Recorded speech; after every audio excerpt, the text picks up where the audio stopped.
Why has the Prince Harry and King Charles row over security started again? What was the important update from Catherine this week? And how is William handling the royal row over a billionaire's wedding? We'll answer all those questions and lots more this week.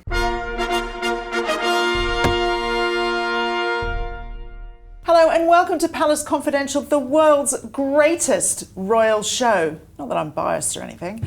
I'm Jo Irvin and back this week to talk about the big royal stories is the Daily Mail's royal editor Rebecca English, the Mail on Sunday's editor at Large Charlotte Griffiths and the Daily Mail's diary editor Richard Eden. Welcome to you all.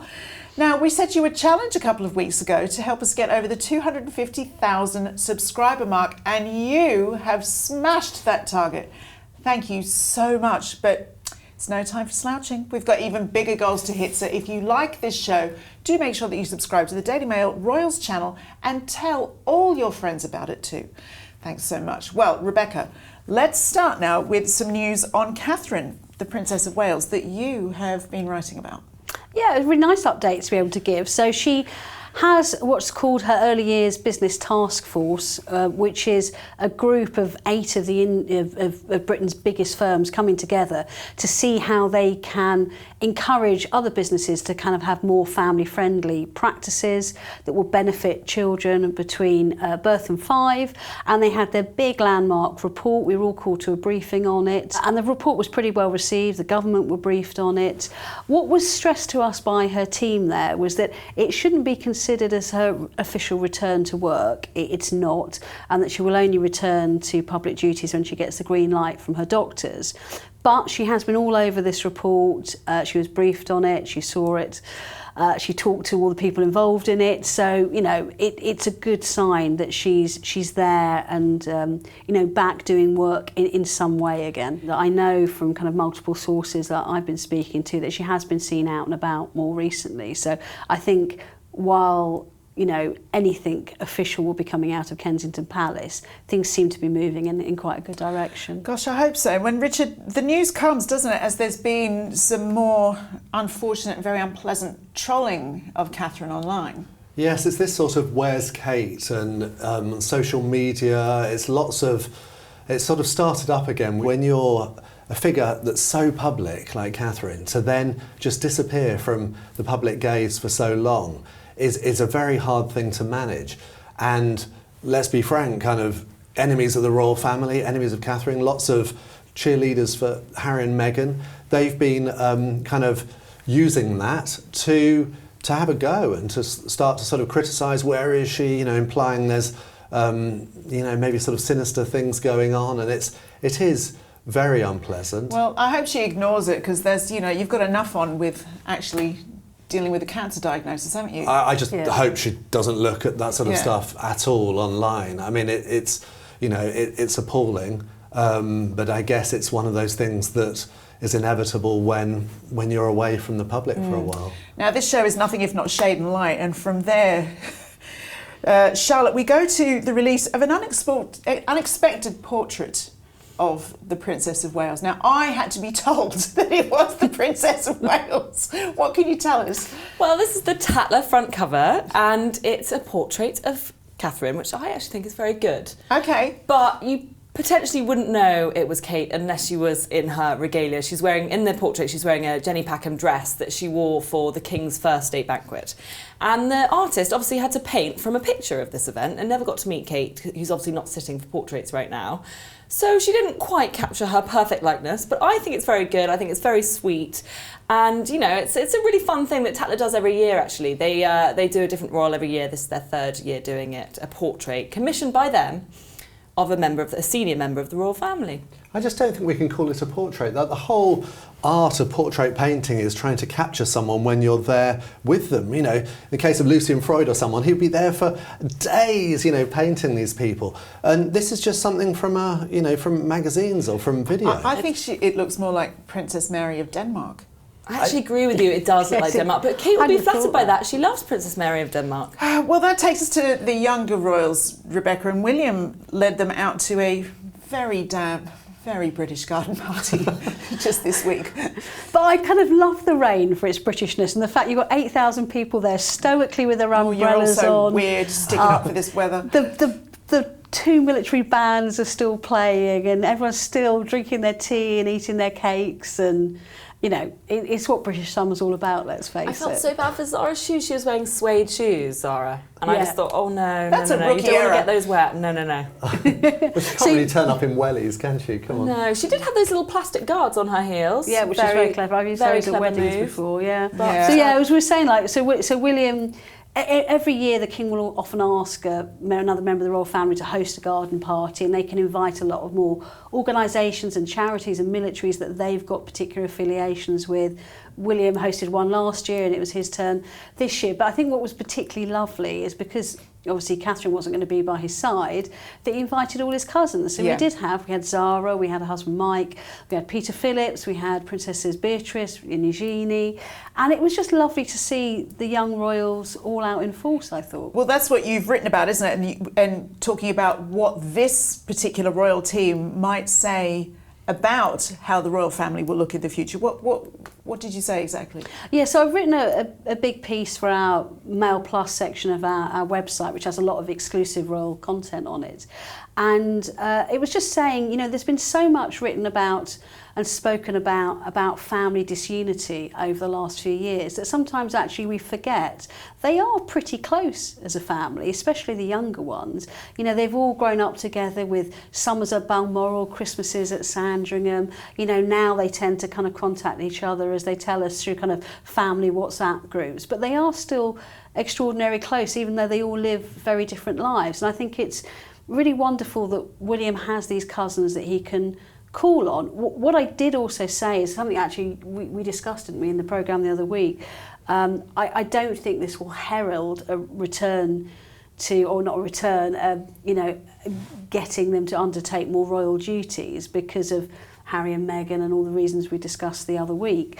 But I do think it maybe is a sign that William, maybe when he becomes king, will call on his cousins a little bit more. I was sad to read that in Rebecca's piece because, you know, why let Harry and Meghan ruin things for everyone else? Well, I mean, apparently this lineup, particularly these non-working royals, has upset quite a few Harry and Meghan fans, which admittedly is not a terribly hard thing to do. But what was the impetus behind that? It really has. I mean, the accusation has been double standards because, look, you know, they say, you know, how unfair it is that Harry and Meghan were banned from combining official duties with private jobs and making money. But they've completely missed the point because, first of all, this is just a garden party. They're there. Yes, they're there to support William, but it's not really, they're not carrying out royal duties, just attending a garden party, being jolly and meeting the public. So that's one thing. And also, it's just very different, in my opinion. You know, well, none of those people have written a book slagging off William. That's true. And also, That's true. you know, they haven't sought to make a fortune. They've essentially people, you know, like usually works in an art gallery, Beatrice works for another company. They just kind of have regular jobs and then are happy to carry out more engagements. And, you know, in my opinion, it would be great if they were allowed to. But I appreciate that's it's a sensitive subject. But Charlotte, we talk about the slimmed down monarchy a lot on this programme, but this does seem like a sign that William will rely on his cousins when he's king. I think he will. I think he'll rely on them for a bit of glamour, but I agree, and I have spoken to aides who said that the Queen was very emphatic they weren't to be working royals, and that's not going to change, and Charles really wants to follow in his mother's tradition. So I think William will rely on them. They're never going to be rewarded with a title as a working royal title. But, you know, they're looking really glamorous these days. I thought Zara looked incredible, and that's what we need to see. We do need a bit of glam. You know, we are missing Kate. We're certainly missing Meghan in that respect because she is glamorous. And, you know, Zara, I have to say, I don't think she always looks great, but she looked incredible. So she's really upped her game on the Star Stakes. I know Beatrice is more confident than ever with her style and has really blossomed and become a really sort of forthright young woman who's going to be brilliant at these events. And I think it's what we need, especially on that drab day. We needed a pop of colour and a bit of glam from these young, non-working, but very beautiful royal women and men. It's also worth, sorry to interrupt, Richard, I think it's also worth mentioning Princess Eugenie because it suddenly hit me, and I wrote this in the piece, that she kind of bore a slight resemblance that I hadn't noticed before to Princess Margaret. She had this kind of floral, slightly kind of 1950s hat. Have a look at the pictures I later. will Tell do, me what yeah. you think. Yeah. And this kind of dress that was like this kind of slightly 50s style. I thought, oh my God, you do look like her a bit. I'm really happy for the girls because they had a terrible time. I have to say, everyone criticised them for years about their style. Yes, yeah. And it's taken them a while to get here, but they finally found their groove, I think. Yeah. And I appreciate that things are unlikely to change while King Charles is king. But when Prince William becomes king, I think things could. I mean, remember that Queen Elizabeth, her cousins, stepped up and helped her, such as, say, the Duke of Gloucester, who gave up a successful career to be a full-time working royal. Yes. So that's something we may see in the future. Obviously, hopefully not for some time, but it's something that we could see. In the future, we'll have William's children coming up, It won't be long before George is 18, and we've got Lady Louise coming up. I don't think he'll need to call on them in the future, the far future, which I hope is what we're talking about. Yeah. Well, indeed. And on that subject, Rebecca, there has been some positive news re our present king. He'll be travelling to France soon. Yes, so next month is the 80th commemorations of the D-Day landings in Normandy, which obviously herald the start of the end of the war in World War II in Europe. And he will be leading the royal family. He'll be accompanied by Queen Camilla, and they'll attend events both in the UK and in France.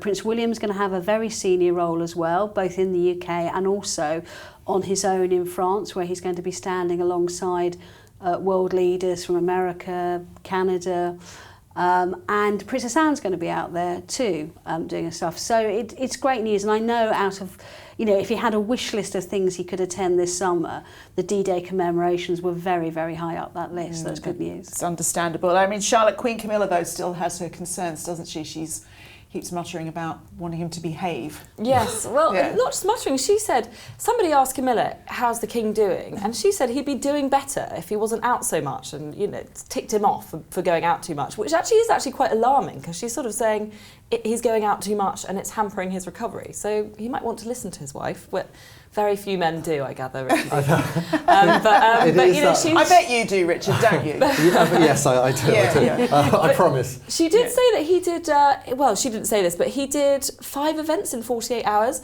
and he'd sort of promised that he'd go slowly when he reintroduced himself. He promised his aides, his wife Camilla. Clearly, he's pushing the boundaries, and it's driving everyone a bit mad behind the scenes. A bit jealous of Princess Anne's stamina, probably. I think she slightly says it tongue-in-cheek as well. Yeah. They have that kind of quite Yeah. jokey relationship, Yeah. so I suspect with her there's always a little bit of kind of theatrical eye roll, and it's like, well, if he'd listened to me, but he doesn't, does he? Well- She's actually quite secretly proud of him, I think. Well, the news overnight may well have played into Camilla's hands, mightn't it? All the front pages in Britain today, we have the small matter of a general election now being called for early July. How does this affect royal events and royal duties? Well, it has a more significant effect on them, I think people would realise at first. So both the King and William have completely cleared their diaries this week. The King was due to undertake 3 engagements, William 2. They've all been postponed.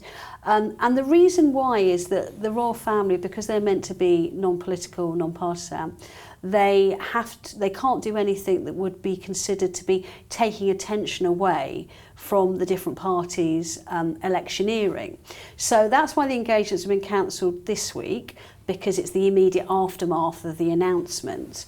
And then also going to have a look at each engagement as it comes up on a case-by-case basis, because they can't, I know, for example, be seen to be going to a manufacturing plant in the north of England when it's a recent success story, because it might be considered as lending favour to the current Campaigning government. with it, yeah. Exactly. And is it true, with Parliament dissolving May 30th next week, does that also impact? Well, the King won't have his weekly meetings with the Prime Minister anymore. They won't be holding Privy Council meetings. All of that is slightly in a state of limbo. What I was told, and there's a lot coming up over the next, May and June are some of the busiest months in the royal calendar. So I think we can be pretty safe to assume that the ceremonial events will be going ahead. Troop in the Colour, Order of the Garter. You'll still see the Royals at Royal Ascot, because of course that's kind of a fun sporting event. I think it's the more day-to-day engagements that we might see cancelled. Also, my big concern is the Japanese state visit, which is going to be one of the key events next month. When I spoke to people last night, there was a slightly positive mood music that could still go ahead, because at the state banquet they will have all the party leaders there, so no one is treated, with any more any more pomp and ceremony than the next one. But that's by no means certain. That will be a decision for the Foreign and God, Commonwealth I do hope Office. so. It'd be such a shame I if know, that's cancelled. gutted, yeah. On the bright gutted. side, you might get to go home for a change instead of working 25 hours a day. There'll still be demand for royal news. Oh my goodness. Well, you were also, speaking of that, you were out and about with the King and Queen at the Chelsea Flower Show this week, a huge event in the British calendar. What were they up to? The sun shone, unlike at the garden party. Yeah, it was a beautiful evening, and again, the King was there with the Queen. A much smaller group this year. It was basically them and the Duke and Duchess of Gloucester, and people like Camilla's daughter and son-in-law were there. But they were on really, really good form. And I took a great video on my phone of the King. He got given a badge which said King of Compost, and he didn't realise what was on it at first. So he got given this badge by these school children in honour of his environmental and his work and his kind of love of horticulture. And then he kind of looks at it and goes, oh, ha, ha, ha, quite right, and he was really tickled by this. And But did he put the badge on? That's the big question. No, he didn't. I don't think they were allowed him to. He's going to save it and pin it onto the crown. He'll probably go with his Blue Peter badge back at the palace. But also Queen Camilla went to visit the Bridgerton, Netflix Bridgerton garden. And I heard her on the way kind of saying, oh, Bridgerton, good, I watched the first lot of that. And that created... Did you now, Camilla? Quite a stir. Yeah, that's some rude, racy that show. stuff. For those that don't know, it is quite a racy, Georgian period romp. And I quite like the fact that Queen Camilla watches the same old rubbish that we do on TV. Well, quite that you frankly. do, to be fair.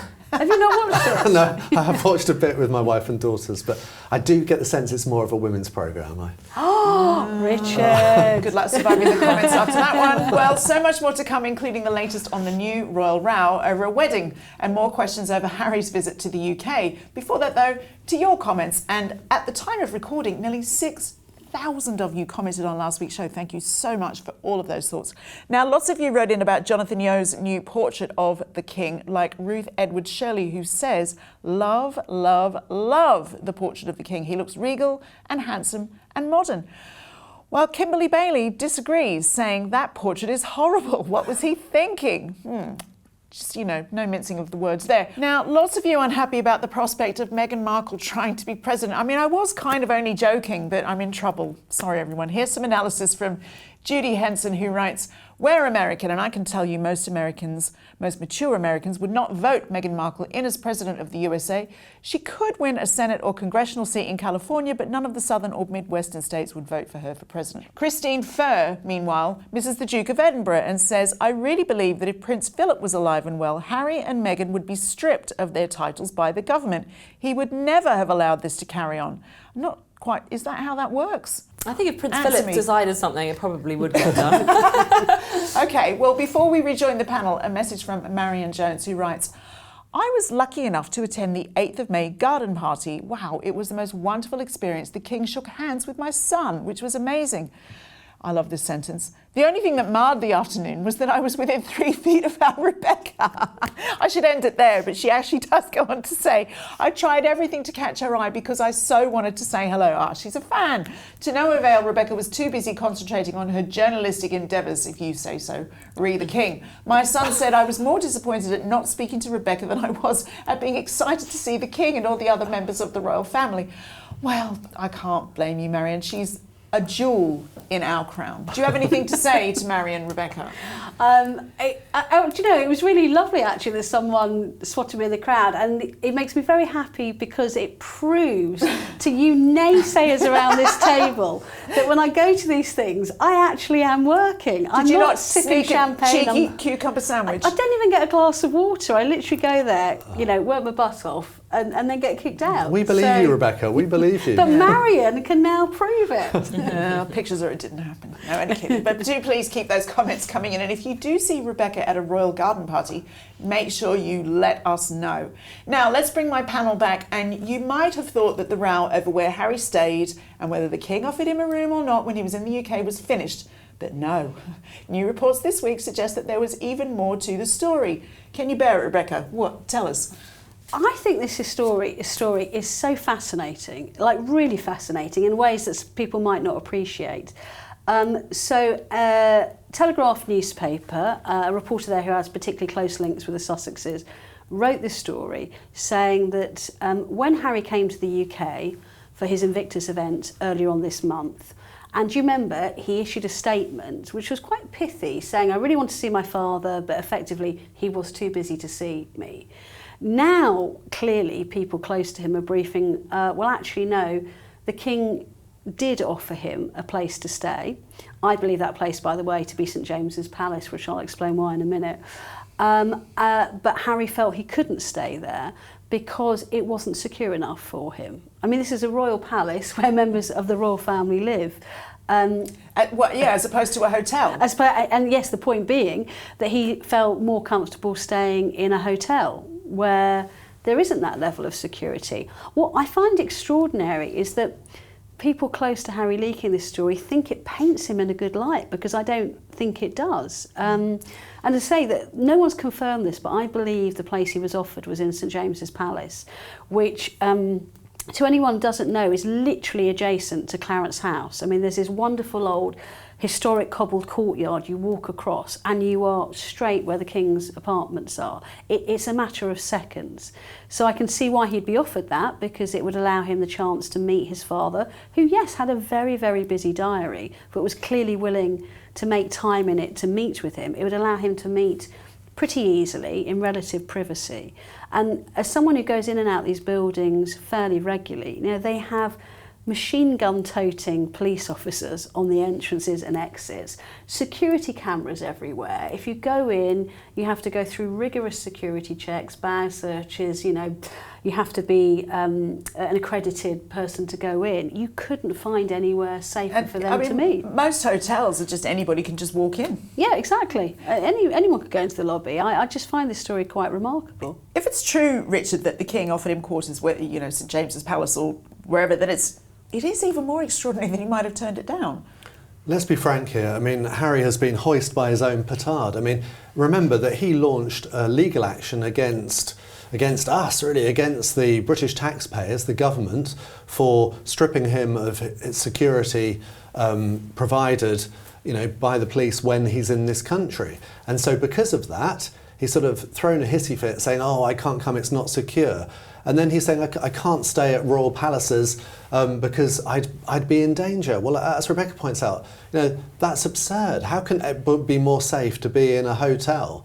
His logic is that if he stays at a hotel, no one knows where he is, he can slip in and out unnoticed and so forth. But I think it just illustrates the problem. And remember, that's why Meghan can't come, and the children. The official reason from Harry's camp is that they're not safe. Tell me this. Obviously, any public figure has that level of anxiety about security.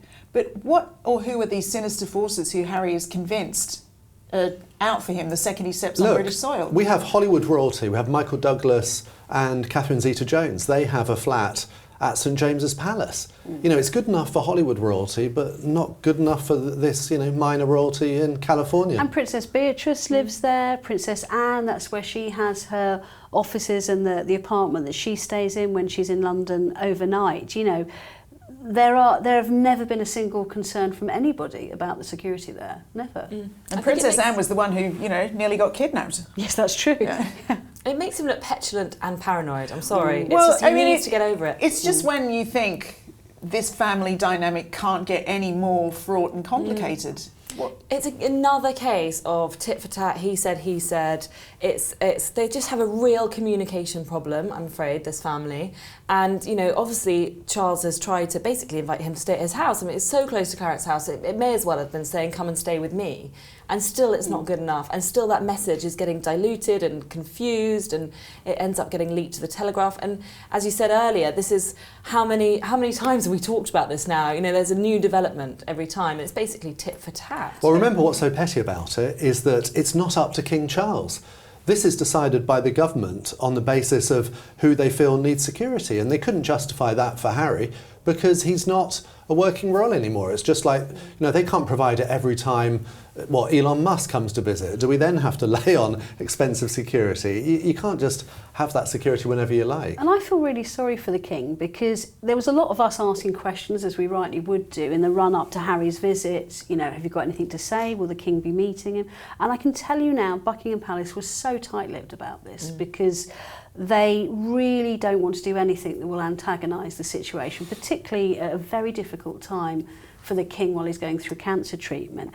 Harry lands, he immediately releases a statement, which a lot of people who are critical of Charles as a person and as a parent have seized on by saying, look, he can't even spare 5 minutes to see his own child. And actually then we get a completely different story later down the line, effectively showing that Charles did try to make time to see him. But what's so interesting is even after that statement, I went back to the palace saying, well, look, Harry's made this statement. Have you got anything to say? Zip. It was a 3-line whip. Even though they knew it was wrong, they weren't going to react to it. That's why it's so cruel of Harry to keep issuing these statements again, whether it's Kate or William or Spare or Charles, because they know that the palace can't say anything. Why does he do it? Do you know what?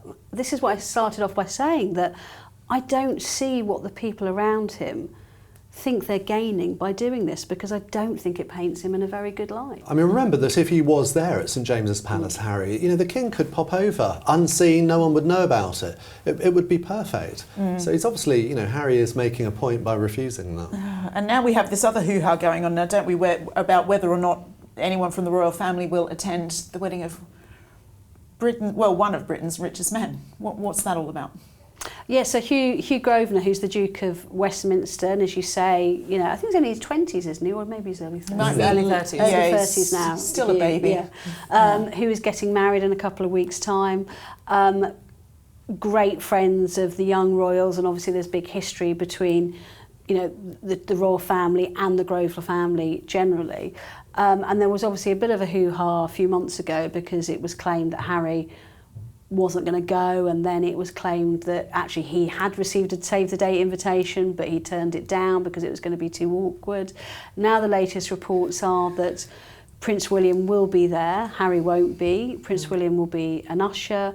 I think it's likely Prince George will have some kind of role because he's Hugh's godson. But I think again, it's, weddings are always very happy family occasions, but it just highlights the slightly awkward dynamics behind the scenes. Gosh, the poor bride.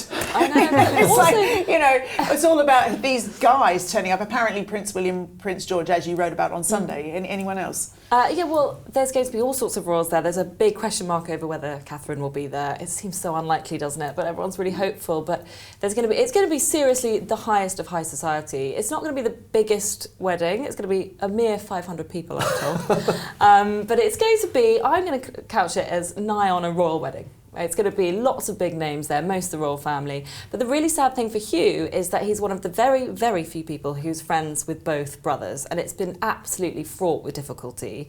So he's being kind of punished for his dual loyalty here, because Hugh is Charles's godson, and he's also godfather to Archie and to George. So he's obviously, in the trifecta of doom. He's right there, bang in the middle, trying to work out The trifecta of doom. I know, it's Charles, William, Harry. He's in the middle going, and there's godparents flying around all over the place. So it's really difficult. It's such a shame that yet another event has been very fraught with difficulty because of these two warring brothers and Charles. There's a lot of history associated with this wedding, isn't there? Oh, there really is. So King Charles, Queen Camilla have been invited. But what I reported last weekend is they haven't confirmed their attendance yet. At that point, there's only 3 weeks to go, 2 weeks now. And they are unlikely to attend. And unfortunately, there is a bit of bad blood. And it dates back 20 years now. At another of the weddings, it was Hugh's sister, Lady Tamara. She got married to one of the Van Cutsem brothers, Ed Van Cutsem. And it was very awkward because at that stage, Charles and Camilla were, they'd been long established in a relationship, but there was nothing formal. And so they were invited. There was Queen Elizabeth would be there and Prince Philip. And unfortunately, Camilla was told that she wouldn't be able to sit anywhere near her other half, Prince Charles. She would have to be about 5 rows back. She wouldn't be able to arrive with him. What year are we talking? Do you know? Yeah, it was 2004. Right. So what happened was this didn't go down very well at all. So Charles and Camilla, basically in protest, didn't attend the wedding. Charles found another engagement with the army to go to, and anyway, they didn't turn up. And apparently Camilla was so unhappy about it, she put her foot down, said this situation cannot continue. And then just a few weeks later, they announced their engagement. Right. And that helped prompt the royal wedding. So Wow. there's a lot of history there. The difference with this one is that Charles is Hugh's, the groom's, godfather. So it's pretty churlish not to say yes to his wedding. To be fair, Well, though, the he's king... also got an illness going on. Yeah, yeah. no, but There's it's that. important to say that the day before, the king will be in Normandy for the D-Day commemorations as well. So this is a man who is still being treated for cancer, who's going to France, then to sort of go up to Chester in a day for a wedding and everything. So It's a big deal. Do you think the king and queen still bear that grudge a little bit? There's, I think essentially they're not keen to go, is certainly what I've been told. Yeah. Gosh, So. it's And just to fascinating. add to that, I've been told that they're definitely not going. But you're right. I mean, he's in Normandy the day before. He's got the big UK commemorations in Portsmouth on the Wednesday, and he's got other stuff on that week. And I think probably he'll just go, when he gets back from France on Thursday night, just go to Highgrove or Windsor and, collapse for the weekend. It's fair to say that no one from the Grosvenor family will hold it against him. Yeah. And he's very keen to go to actual duties as well. So, he might think this is a social engagement and there isn't really enough energy left in the bank to go to this one when he's got so many duties. Gosh, it's hard work being in that family, isn't it? Speaking of Rebecca, the Princess Anne section of the show, here we are. She's been abroad again for another very quick foreign tour, and where has she been and who's she been hanging out with? Well, a 3-day trip to Norway, packing in... That's all you need. In those 3 days, probably more than we all do in an entire week. There's a lot of military engagements, commemorations of Britain's links with Norway during the Second World War. She met up with her godson, who's the Crown Prince of Norway, because obviously all the European royal families are very, very interlinked in various ways, basically putting us all to shame.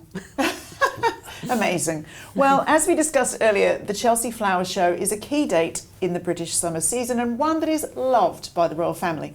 So here are some of our favourite pictures of the firm at the event over the years.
Some really great ones there. And a reminder again to like and subscribe if you don't already. Thank you to Rebecca, Charlotte, Richard, and to you for watching. We will see you on Palace Confidential next time. Bye-bye.